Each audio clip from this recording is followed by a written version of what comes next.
அஸ்ஸலாமு அலைக்கும். Hi friends, காலையில் கொஞ்சம் லேட்டாக எழுந்திரிச்சிட்டோம் அப்படின்னா நம்ம கை கொடுக்குறது முட்டை சாதம் தான். அதுவும் முட்டை சாதம் இந்த மாதிரி ஒரு தடவை ட்ரை பண்ணுங்கள், ரொம்ப சூப்பராக இருக்கும். ரொம்ப போட்டு கட் பண்ணணும்லாம் இல்லை, ஒரே ஒரு பெரிய வெங்காயம் எடுத்துக்கோங்க. அதை வந்துட்டு சின்ன சின்னதாக கட் பண்ணிக்கலாம். அதுக்குள்ளே அங்கே 2-3 பஞ்சாயத்தும் ஓடிடும் நம்ம கிச்சனில் வேலை பார்த்துட்டு இருக்கும் போதேவும். இப்போ அதை சின்ன சின்னதாக கட் பண்ணிவிட்டு ஒரு 5-6 பல்லு பூண்டு எடுத்துகிட்டு அதையும் குட்டி குட்டியாக கட் பண்ணிக்கலாம். குக்கரில் சாப்பாடுமே வச்சு விட்டுட்டேன். அவசரத்துக்கு நமக்கு காலையில் கை கொடுக்குறது இந்த குக்கரும் முட்டையும் தான். இப்போ அது எப்படி தாளிக்கிறதுன்னு பார்க்கலாமா?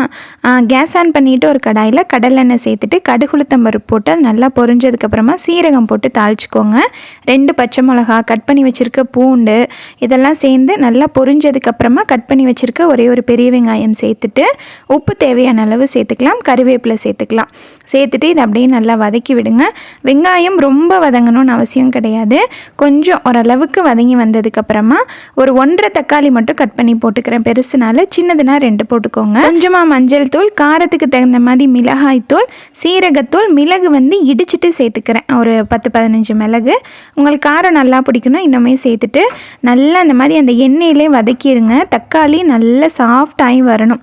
இப்போ நான் வீடியோவில் காமிச்சிருக்க மாதிரி இப்போ இதை அப்படியே ஒதுக்கி விட்டுட்டு ஒரு 4 முட்டையை உடச்சி சேர்த்துட்டு அந்த முட்டைக்கு மட்டும் உப்பு சேர்த்துட்டு இப்போ ஃபஸ்ட்டு இதை லைட்டாக அந்த பக்கம் ஸ்க்ராம்பிள் பண்ணி விட்டுட்டு அந்த பக்கம் நம்ம தக்காளி வெங்காயம்லாம் வதக்கியிருக்கோம் இல்லையா, அதோடு அப்படியே கொஞ்சம் கொஞ்சமாக சேர்த்து மிக்ஸ் பண்ணி விட்டுட்டே இருங்க.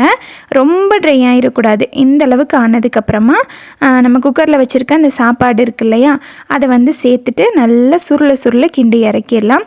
குக்கரில் சாப்பாடு வைக்காதீங்க அப்படின்னு சொல்லுவீங்க, வைக்கக்கூடாது தான். ஆனால் அவசரத்துக்கு வேறு வழி இல்லை, கொஞ்சம் தான் டைம் இருந்துச்சு, அதனால தான் குக்கரில் வச்சது.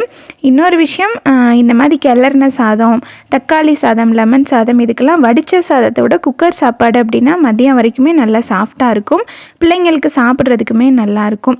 ஸோ அவ்வளோதான். நல்லா சுருள கிண்டிட்டு கொஞ்சமாக மல்லி இலை தூவிட்டு இறக்கிட்டிங்க அப்படின்னா சூப்பரான முட்டை சாதம் ரெடி. கண்டிப்பாக ஒரு தடவை ட்ரை பண்ணி பாருங்கள். இதுக்கு சைட் டிஷ் எதுவுமே தேவையில்லை, அப்படியே சாப்பிட்லாம். ரொம்ப ரொம்ப டேஸ்ட்டாக இருக்கும்.